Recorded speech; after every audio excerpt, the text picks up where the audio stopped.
രാത്രി ഏകദേശം ഒരു 10-11 മണിയോടുകൂടി നമുക്ക് എമർജൻസി ആയിട്ടൊരു കോള് വന്നു. അത്യാവശ്യമായിട്ടൊരു ബോർഡിങ് രാത്രി തന്നെ എടുക്കണം, അല്ലാണ്ട് പറ്റില്ല എന്ന് പറഞ്ഞൊരു കോളും വന്നു. ലൊക്കേഷൻ അയച്ചു. എന്തായാലും ഇറങ്ങി പുറപ്പെടാമെന്ന് പറഞ്ഞ് നമ്മൾ പോയ വഴിയാണ് ഈ കാണിക്കുന്നത്. ഇറങ്ങിപ്പോയി തിരിച്ചിട്ട് നമ്മൾ വിചാരിച്ചു പുല്ല് ഇറങ്ങണ്ടായിരുന്നു, എന്തായാലും ഇറങ്ങിയില്ലേ, അതുകൊണ്ട് കളക്ട് ചെയ്യാമെന്ന് വെച്ചിട്ട് മാത്രം മുമ്പോട്ട് പോയിക്കൊണ്ടിരിക്കുകയായിരുന്നു. പകുതിയൊക്കെ ആയപ്പോൾ ഞങ്ങൾക്ക് തോന്നി ഞങ്ങളുടെ വീഡിയോസ് കാണുന്നതിലും ഫോളോവേഴ്സ് വല്ല കൊട്ടേഷൻ തരാൻ വിളിച്ചാണോ എന്ന് പോലും ഇടയ്ക്ക് കുറച്ച് സമയത്ത് ഞങ്ങളെല്ലാവരും ഒന്ന് സംശയിച്ചു പോയി. അതുപോലെയുള്ള വഴികളും വിഫ്രഞ്ചിച്ച് കിടക്കുന്ന സ്ഥലങ്ങളുമായിരുന്നു ഞങ്ങളെ മുന്നോട്ട് കാത്തിരുന്നത്.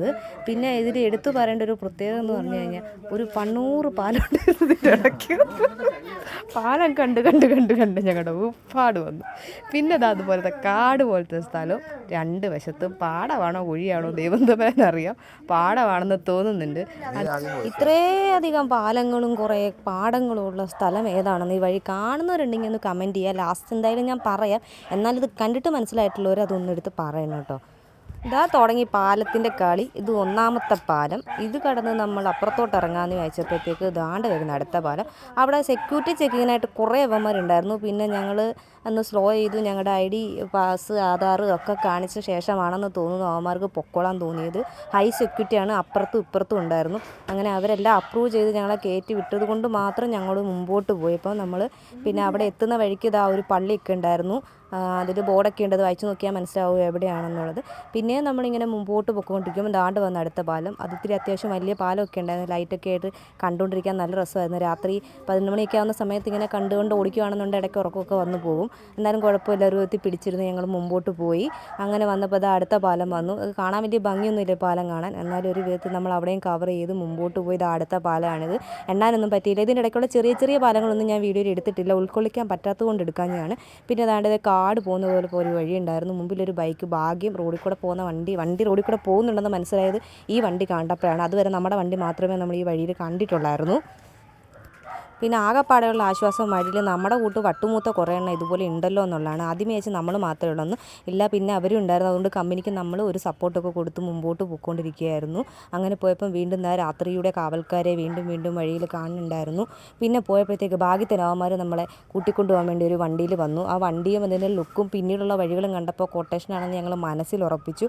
ഒരു വിധം നമ്മളത് മുമ്പോട്ട് വീണ്ടും പോകാമെന്ന് വെച്ച് പൊയ്ക്കൊണ്ടിരിക്കുമ്പോഴാണ് ഇവർ നമ്മളെ ഒരു സ്ഥലത്ത് കൊണ്ടുവന്ന് നിർത്തിയത്. അവിടെ നിന്നുള്ളൊരു വഴി കണ്ടിട്ട് ഇനി ഇത് സ്വർഗ്ഗത്തിലോട്ട് ഡയറക്റ്റ് വഴിയാണെന്ന് വരെ ഒരു തേടാൻ ഞങ്ങൾ ചിന്തിച്ചു പോയി.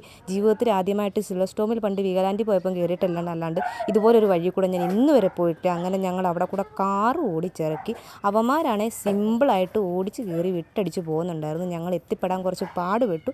എന്നാലും ഒരു വിധത്തിൽ എങ്ങനെയൊക്കെയോ അവിടുന്ന് തള്ളി ഇറക്കി ഞങ്ങൾ ഇറങ്ങി. അങ്ങനെ നമ്മൾ സ്ഥലത്തെത്തിയെന്ന് തോന്നുന്നു. പിന്നെയും വീണ്ടും ഒരു പാടമായിരുന്നു. വിജനമായൊരു സ്ഥലത്ത് എന്തോ ആഘോഷം നടക്കുന്നുണ്ട്, കല്യാണമോ പരാസ്തോലിയോ അങ്ങനെ എന്തോ ആയിരുന്നു. കല്യാണമാണെന്ന് തോന്നുന്നു. അപ്പോൾ രാജകുമാരി ഇറക്കിക്കൊണ്ട് വരുന്നുണ്ട്, തുള്ളി വരുന്നുണ്ട്. ആ മുതലിനെയാണ് നമ്മൾ എടുക്കാൻ വേണ്ടി വന്നത്. അപ്പോൾ അവളെ കണ്ടപ്പോഴാണ് ശരിക്കും അത് ബോർഡിങ് ആയിരുന്നു, പണിയൊന്നും അല്ല എന്ന് മനസ്സിലായത്. അപ്പോൾ അവൾ ആൾക്കാരെ കണ്ടപ്പോൾ അവൾ ഭയങ്കര സന്തോഷമാണോ പാനിക്കാണോ എന്താണെന്നറിയില്ല. ആകെപ്പാടെ ഒരു മാതിരി വിളറി പിടിച്ചൊക്കെ അവൾ വരുന്നുണ്ടായിരുന്നു, ഓടിത്തുള്ളിയൊക്കെ.